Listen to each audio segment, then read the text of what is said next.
बिस्मिल्लाहिर्रहमानिर्रहीम। रब्बे यस्सिर वला तुअस्सिर वतम्मिम बिल खैर। अस्सलाम वालेकुम students, in the previous lesson we started our topic the physical properties and uses of common non-metals।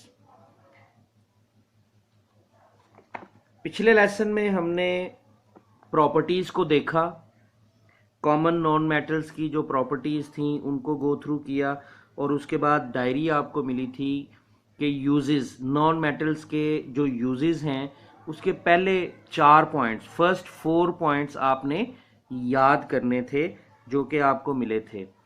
मुझे बड़ी उम्मीद है, I hope that you already have learn the first 4 points of uses of common non metals.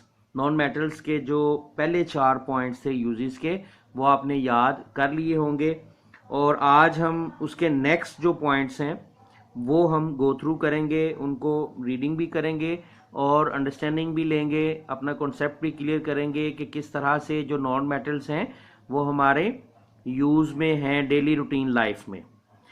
So open your books at page 49। Books को open कर लीजिए page number 49। और आज के जो हमारे की टर्म्स हैं वो हैं match industry, clay, graphite. Okay students, this is page number 49 and here is a topic we are going to go through। 4 points हम already कर चुके हैं। आज हम पॉइंट नंबर 5 को देखेंगे। Phosphorus is used in match industry, यानी आग जलाने के लिए जो किचन में हम मैचेस इस्तेमाल करते हैं, मैच बॉक्स जो लेते हैं उसमें क्या चीज़ इस्तेमाल होती है? फास्फोरस। और ये जो फास्फोरस है ये क्या है? ये नॉन मेटल है। फिर इसी तरह से पॉइंट नंबर 6 है हमारा, oxygen gas is used in hospitals. Hospitals में ऑक्सीजन गैस का इस्तेमाल किया जाता है मुख्तलिफ तरीक़ों से।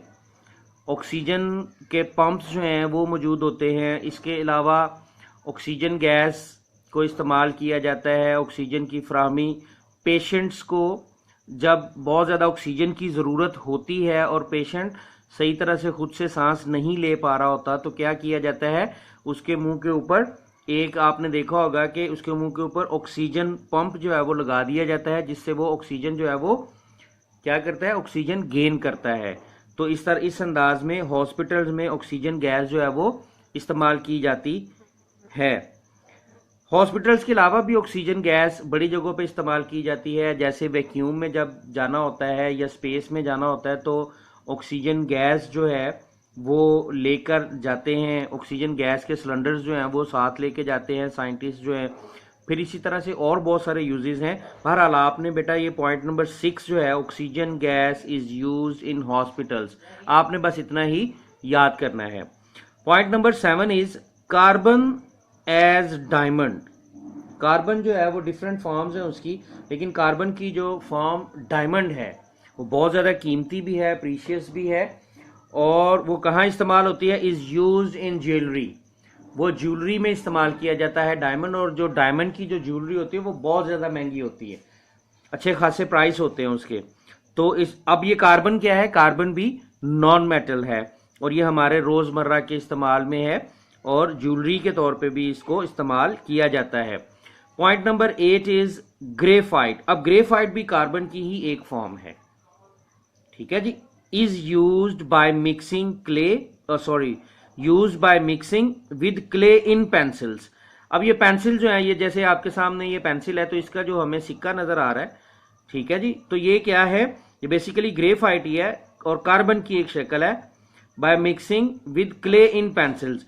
अब इसको क्या किया जाता है कि कार्बन की इस फॉर्म को क्ले के साथ मिक्स करने के बाद एक मखसूस परसेंटेज में क्या किया जाता है, फिर पेंसिल में इस्तेमाल किया जाता है। तो इस तरह से हमारा ये जो टॉपिक है ये कंप्लीट हो रहा है आज। क्या, कौन सा topic? Uses of common non metals. 4 uses हमने पहले किए थे, 4 यूजेस हमने आज पढ़ लिए हैं, ये आपने याद भी करने हैं। इसके बाद हमारे पास एक इंफॉर्मेशन है इसी पेज पे वेरी नेक्स्ट इस पॉइंट के बाद इसको भी हम गो थ्रू कर लेते हैं कि इसमें क्या इंफॉर्मेशन हमें दी जा रही है। Diamond means carbon is a non metal, carbon non metal है but it is the hardest metal. अब ये जो डायमंड है ना, ये हार्डेस्ट यानी सख्त तरीन मैटर है अर्थ के ऊपर। इट इज शाइनी, इसकी बहुत जबरदस्त किस्म की शाइन होती है and is use in jewellery, और इसको हम ज्वेलरी में इस्तेमाल करते हैं। ये तो हमने पहले भी बात कर ली है कि ज्वेलरी में इस्तेमाल होता है। It is also used to cut glass, लेकिन ये शीशा काटने के भी काम आता है। ये जो डायमंड है ये शीशा काटने के काम भी आता है।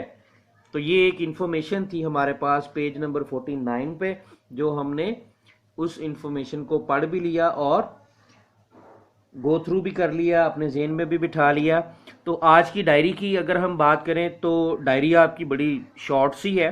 आपने क्या करना है, एक तो रिवाइज करने हैं आपने पहले 4 पॉइंट्स भी, यूजेस के, यूजेस ऑफ नॉन मेटल्स के पहले 4 पॉइंट्स भी आपने रिवाइज करने हैं, वो भी रिवाइज कर लेने हैं। और उसके बाद पॉइंट नंबर 5, 6, 7 और 8, ओनली 4 पॉइंट्स हैं जो आपने नए सिरे से याद करने हैं। और आपके ये एक पूरा non metals, uses of non metals का जो है वे, ये एक पूरा क्वेश्चन आपका रेडी हो गया। You are now ready to answer the question that write down the uses of common non metals. तो अगर आपसे कोई नॉन मेटल्स के यूजेस के बारे में पूछे तो एटलीस्ट 8 पॉइंट्स हैं जो आप आसानी से बता सकते हैं ये याद करने के बाद। सो आज की डायरी क्या है, learn the uses of common non metals, point 5 to 8। But आज यूं ना कहें कि पॉइंट 5 to 8, हमें ये कहना चाहिए uses of non common non metals. ठीक है जी, ये कंप्लीट हो गया ना आज। तो डेफिनेटली पिछले 4 भी आप रिवाइज कर ले और 4 पॉइंट आ गए हैं जो आपने नए सिरे से याद करने हैं। तो सिंपली हम कह सकते हैं कि आज की डायरी क्या है हमारी, learn the uses of non metals. तो ये 8 पॉइंट है, 8 पॉइंट्स आर देयर जो आपने याद करने। अगर किसी ने कल 4 पॉइंट्स यानी प्रीवियस लेसन में जो 4 पॉइंट्स थे वो याद नहीं किए थे, तो आज आपके पास अच्छा मौका है कि आपका ये क्वेश्चन कंप्लीट हो रहा है और आपका ये टॉपिक कंप्लीट हो रहा है। तो आप आज 8 के 8 पॉइंट जो हैं वो याद कर लें। ठीक है जी, थैंक यू सो मच, अस्सलाम वालेकुम।